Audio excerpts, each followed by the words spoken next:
دلوقتي بقى انا هعمل ايه؟ دلوقتي انا هبدا انزل بالفراخ بتاعتي واقلبها تاني في الصوص اللي احنا عملناه.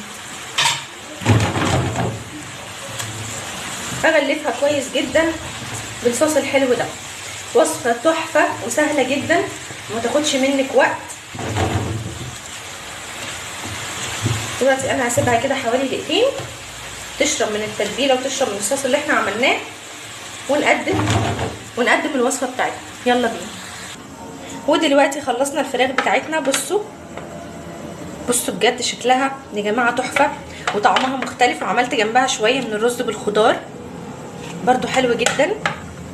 وده كان فيديو النهارده، يا رب الفيديو بتاعنا يعجبكم، وما تنسوش تعملوا لي لايك وسبسكرايب وتفعيل الجرس عشان يوصل لكم مني كل جديد.